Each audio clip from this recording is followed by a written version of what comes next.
Ang kakambal kong tiktik. Magandang araw mga tagapakinig, lalo na kay Sir Casper, na walang sawang nakikinig sa kanyang mga kwentong aswang. Nag-scroll ako noon sa YouTube nang makita ko ang channel mo, Sir. Kaya nag-interest akong ibahagi ang aking kwento at kapupulutan din ito ng aral. Bali ang aking apo na ang nagsulat dito dahil matanda na rin kasi ako. Ako nga pala si Jane, Tubong Kapis. Nangyari ito taong 1970. Isang taon matapos ang aming kasal. Taga-Samar ang aking napangasawa. At doon kami nananatili pagkatapos ng aking kasal. Noong una ay hindi ako naniniwala sa mga aswang. Pero ang aking mga biyanan ang nagpatunay na may mga aswang. Sa kanila ko rin natutunang kumilatis kapag aswang ang isang tao. Natanggal sa trabaho ang asawa ko at nahirapan siya sa paghahanap ng trabaho noon. Kaya naman tinawagan ko si Mama at tinanong kung may bakante bang trabaho na maibibigay sa mister ko. Nakahinga naman ako ng maluwag nang sabihin niyang kailangan niya ng kasama sa hardware na pag-aari ng pamilya ko. Natuwa naman si mister at kinabukasan din ay umuwi kami sa amin. Sobrang saya ng mga magulang ko nang makita kami. Nagkaroon ng kaunting salo-salo at kamustahan hanggang sa ihatid kami ni Mama patungo sa bahay namin. Nagulat pa ako dahil bagong tayo iyon. Regalo yan ng Kuya John mo, sabi ni Mama na may ngiti sa labi. Nasa ibang bansa si Kuya John noon at isa siyang nurse. Niyakap ko si Mama at nagpasalamat sa kanya. Pumasok na kami sa loob ng bahay at inayos ang mga gamit namin. Dahil sa pagod, nahiga na kami at natulog. Kinabukasan, nagpaalam na ang asawa ko na papasok na sa trabaho. Ako naman ay naglinis ng bahay. Pagkatapos, pinuntahan ko rin si Mama na naglilinis noon sa bahay. "O Ma, bakit kayo ang naglilinis? Nasaan ba ang katulong ninyo?" tanong ko. Sabi ni Mama na umuwi muna ang katulong dahil buntis. Nagpresenta ako na tulungan siya kada umaga. Sumang-ayon naman si Mama, pero mas maganda na may katulong talaga. Nagpagpa siya na magpaskil sa harap ng bahay. Wanted housemaid. Kinabukasan, may nag-apply na katulong. Dalaga, maganda, at walang pamilya. Tinanong ni Mama kung taga-saan yung babae. Ang pangalan ay Sonia. Nang malaman na malapit lamang siya sa amin, tinanggap na siya ni Mama. "Okay lang po ba na uwian ako kada hapon, Ma'am? May lola kasi ako na inaalagaan," tanong ni Sonia. Pumayag naman si Mama. Pinauwi muna niya si Sonia at bukas na magsisimula. Napatingin ako sa babae. Na mga sandaling iyon ay may naramdaman akong kakaiba rito na hindi ko maipaliwanag kung bakit. "Anak, okay ka lang?" tanong ni Mama. Sinabi ko na ayos lang ako. Naisip ko na kailangan ko siyang bantayan. Nang gabing iyon, pagkarating ng asawa ko galing sa trabaho, sinabi ko iyon sa kanya. "Mag-iingat ka, mahal. Huwag ka basta-basta magtitiwala sa babae na yon. Wala ka bang pakiramdam na hindi nagkakatotoo?" Payo ng aking asawa na si Jonathan. Nagsuhestyon ako na baka pwedeng sabihin kina Mama ang tungkol sa nalalaman ko, pero tumanggi siya. Tiyak daw na pagtatawanan ako, lalo at hindi naniniwala ang mga magulang ko sa mga aswang. May mga naririnig na rin sila ukol sa aswang, lalo na dito sa lugar ng Kapis. Pero hindi basta-basta naniniwala sila kung hindi pa nila nakikita. Kaya ng gabing iyon, pinalibutan namin ng mga pangontra ang bahay. Mas mabuti na yung mag-ingat kami. Kinabukasan, nagpunta ako sa bahay para makipaglapit kay Sonia. Tinanong ko kung kumusta siya sa bahay. Maayos naman daw siya. Pero parang wala akong naramdaman na panganib sa kanya na mga sandaling iyon. Tulungan na kita para mabilis kang matapos. Alo ko. Nagkwentuhan kami ni Sonia ng kung ano-ano hanggang sa may naisip ako. Nagtungo ako sa lalagyan ng mga pampalasa at wala roon ng bawang, luya, asin, pati ibang pampalasa. Hindi ko na siya tinanong tungkol doon, pero parang nakumpirma ko na aswang talaga siya. Hanggang sa biglang hinalukay ang tiyan ko. Kaagad akong nagtungo sa lababo para magsuka. Ma'am, ano pong nangyari sa'yo? Wala to. Baka may nakain lang ako na hindi maganda. Paliwanag ko ng tanongin ni Sonia kung bakit ako nagsusuka. Nagpaalam na ako dahil bigla akong nakaramdam ng panghihina. Pagkarating ko sa bahay ay nahiga ako at hindi muna nagkikikilos. Dumating na ang asawa ko at tinanong kung ano ang nararamdaman ko. Mabigat lang ang katawan ko at nagsuka ako kanina. Hanggang sa maisip ko na hindi na pala ako dinadatna ng buwan ng dalaw. Sinabi ko sa asawa ko na baka buntis ako. Niyakap ako ni Jonathan na sobrang saya. Kwento ko pa ang mga nalaman ko kay Sonia. Sigurado ako na aswang siya. Kailangang malaman ni Mama ito. Paano kung punteriya niya ang pamilya ko at balak niyang nakawan si Mama? Ngunit hindi ko daw pwedeng gawin iyon. Ang magpaalis ng katulong na wala pa namang ginagawang masama. Tama nga naman ang asawa ko. Baka mabuti naman ang motibo niya sa amin at hindi lahat ng aswang ay masasama. Mabilis lumipas ang mga araw at napansin ko ang mga pagbabago sa aking sarili. Maya't maya ay gusto kong kumakain ng kung ano-ano. Lahat ay ginawa ng asawa ko para maibigay lamang iyon sa akin dahil first baby namin iyon. Isang gabi, habang ako ay nakahiga sa aking kama at nagpapaantok, si Mr. kasi ay maagang nakatulog dahil sa pagod, kaya ako lang ang gising na mga oras na yon. May narinig akong mga kaluskos sa gilid ng bahay. Tumayo ako at baka mamaya ay magnanakaw iyan. Hanggang sa sumilip ako sa sewang ng bintana at napatago nang makita ang isang nilalang. Kita ko ang backpack niya na sobrang itim. Binuksan ko ang drawer na naroon at nakalagay ang kung ano-anong pangontra sa aming kwarto. Ayaw kong gisingin ang asawa ko dahil alam kong pagod siya. Sumilip ulit ako at nakita muli ang nilalang na lumipad palayaw sa bahay. Nahiga na lang ako sa kama na sobrang kinakabahan. Pinapakalmang sarili bago nagpasyang matulog. Kinabukasan, nagwawalis ako ng bakuran nang lumabas sa bahay ni na Mama si Sonia. Kasama ang isang babae na kamukha niya. May kakambal siya. Napatingin sa akin si Sonia at binati ako ng magandang umaga. Kakambal mo? Iyon kaagad ang tanong ko kay Sonia. Tumango ang dalaga. Nagsalubong ang kilay ko nang tumingin ang babae sa aking tiyan at siniko naman siya ni Sonia. Sinabi ng dalaga na binisita siya ng kapatid niya na si Sarah at doon na natulog.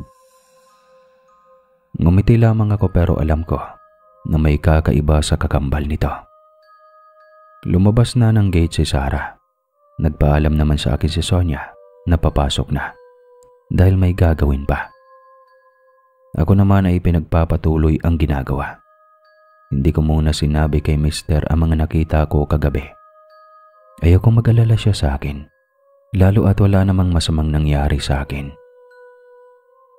Mabilis lumipas sa mga araw at buwan, kasabay ng paglaki ng aking tiyan, kaya mas lalo akong naging maingat. 3 buwan na ang aking tiyan nang magsimula ang mga naririnig kong kalusko sa labas ng bahay. Madalas kong tignan pero wala na akong nakikita nun. Naglagay na rin ako ng mga pangontra sa palibot ng bahay. Hanggang sa isang gabi, habang mahimbing ang tulog ko, napabangon ako nang bigla kong narinig ang sigaw ng aking asawa.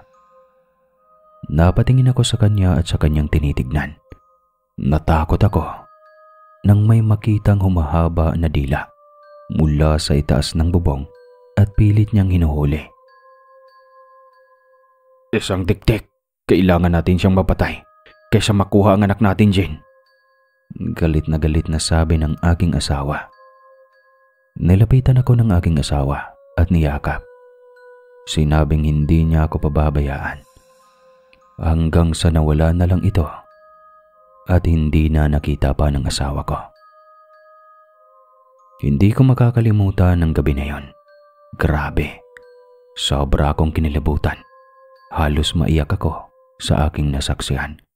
Ikunento ko kina mama ang nangyari sa amin at yung tungkol sa tiktik na nasa bubungan namin at pinag-iingat kami.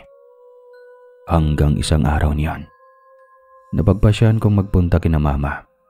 Nasa bungad na ako na ng pinto ng bahay nang marinig ko na may nag-uusap sa loob. Doon sa may sala, si Sonia at si Sarah. Huwag kang gagawa ng bagay na ikakagalit ko, Sarah. Tandaan mo, mas malakas ako sa'yo. Seryosong sabi ni Sonia. Kaagad akong nagtago nang lumabas si Sarah. Nang makaalis ang babae, lumabas ako sa pwesto. Kaagad kong kinumpronta si Sonia. Ano? Mga aswang pala kayo? Kaya pala walang asin, bawang at luya sa pinaglalagyan ni Mama. Dahil nakatabi pala iyon. Sabihin mo sa akin, ang kapatid mo ba ang tiktik na nakita namin nung nakaraang gabi? Galit na tanong ko sa kanya. Walang nagawa si Sonia kundi ang umamin. Oo, aswang sila, pero mabubuti daw sila. May sakit sa pag-iisip ang kanyang kapatid, dahilan para hindi makontrol ang pagiging aswang. Bakit hindi niyo siya ikulong? Buntis ako at mukhang ako yung punteriya niya. At saka kung may sakit siya sa pag-iisip, bakit mo pa siya pinapapunta rito? Tanong ko. Pasyensya na po. Wala naman ako magawa dahil kung hindi masunod ang gusto niya, magwawala siya. At ako naman ang mapapahamak. Buntis ako, Sonia. Kaya sana, wag dito magkalat ng lagim ang kapatid mo. Kausapin mo siya. Trinato ka namin ng maayos at tinanggap ka namin rito. Kahit hindi ka namin kaano-ano. Tumango si Sonia at sasabihan daw ang kapatid. Huwag daw akong mag-alala at babantayan ako kapag gabi at itiyakin na hindi makakalapit sa bahay si Sarah. Huwag ko lamang daw isusumbong kay Mama. Naawa naman ako doon kaya pumayag na lang ako. Binantaan ko siya na kapag gumagawa ng hindi maganda ang kapatid niya, papatayin namin siya. Bakit kaya mong kontrolin ang sarili mo? Tanong ko. May iniinom daw kasi siya para hindi sumpungin ang pagiging tiktik niya. Samantalang ang kapatid niya ay ayaw na uminom niyon. Bumalik na ako sa bahay at nagluto ng pagkain. Lumipas pa mga araw at linggo at wala namang umaatake sa akin na tiktik. Kaya naging panatag na ang loob ko. Ganun pa man, hindi pa rin namin tinanggal ang mga pungontra na nasa paligid ng bahay. Mas mabuti nang mag-ingat. Ngunit ang inakala naming wala na ay mangyayari pala. Isang gabi noon ay maaga kaming natulog ni Jonathan ng gabing iyon. Nagising kaming mag-asawa dahil sa malakas na kalabog sa bubong. Mabilis na kinuha ng asawa ko ang itak na gawa sa tanso na ipinabao ng kanyang lola Waning. Hindi lang yari sa tanso, dinasalan iyon ng malakas na orasyon na tanging mga malalakas lamang na mga manggagamot ang kayang gumawa nun. Kapag nadaplisan ang kahit anong uri ng aswang sa itak, magbabago ng anyo bilang tao. Matagal maghihilom ang sugat. Hanggat hindi naghihilom, hindi niya magagawang maging aswang ulit. Umaabot iyon ng ilang buwan bago maghilom. Kapag mahina ang aswang, pwede niya iyong ikamatay. Bumaba ka dyan, tiktik! Ako ang harapin mo! Sigaw ng aking asawa. Napatingin kami sa labas ng bahay nang makita si Sonia at bigla na lang nagbago ng anyo. Nagkaroon ng pakpak at umitim ang kanyang balat. Mas malaki siya kung ikukumpara sa kanyang kakambal. Nakakatakot ang kanyang anyo. Tumingin sa akin ang aking asawa. "May alam ka ba rito, Jane?" Tanong niya. Tumango ako. Guilty ako dahil naglihim ako sa kanya. Kilala ko si Jonathan. Hindi siya basta-basta tatahimik sa isang lugar lang kapag may aswang na gumugulo sa amin, lalo na at patungkol sa magiging anak namin. "Hindi ko sinabi sa iyo dahil ayaw ko mag-alala ka. Nag-usap na kami ni Sonia tungkol dito. Kapatid niya ang tiktik na gumugulo sa atin." Paliwanag ko. Napatingin kami sa itaas ng bahay nang biglang kumalabog ng malakas. Nasa itaas na si Sonia at unti-unting nagbago ang kanyang anyo.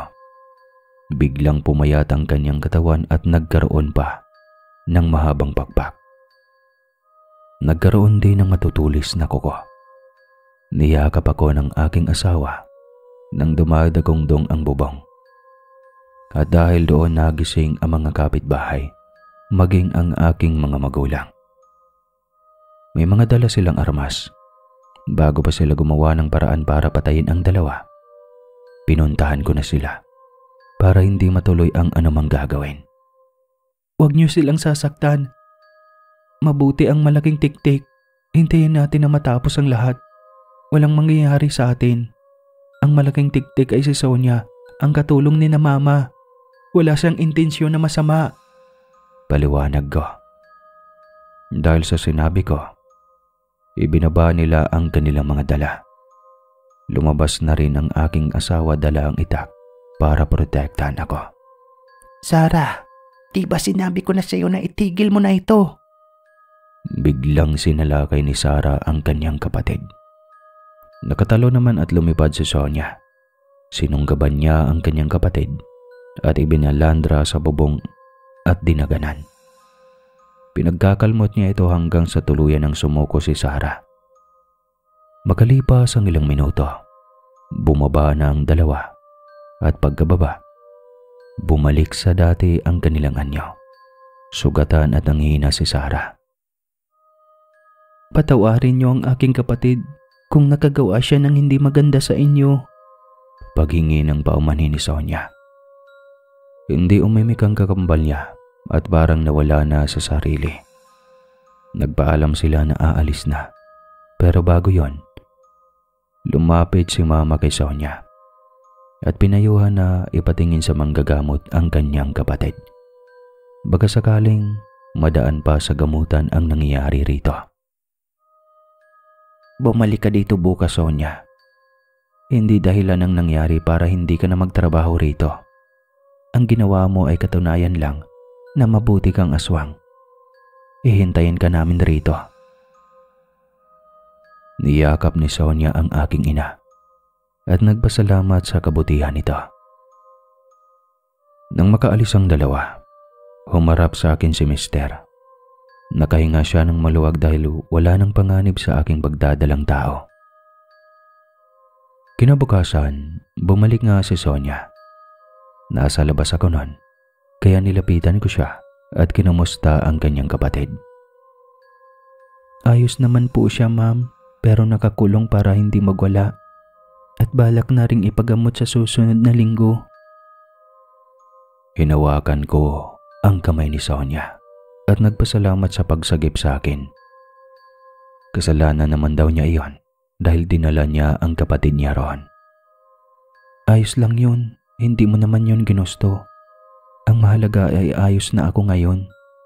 Sagot ko naman. Niyakap niya ako at sinabing aalis na siya roon. Tinatanong ko kung bakit. Nahihiya na daw siya para magpatuloy pa. Sakto naman na lumabas si Mama at nilapitan kami. Sinabi ko na wala siyang dapat na ipag-aalala dahil naiintindihan namin ang naging sitwasyon niya. Naiyak siya sa harapan namin.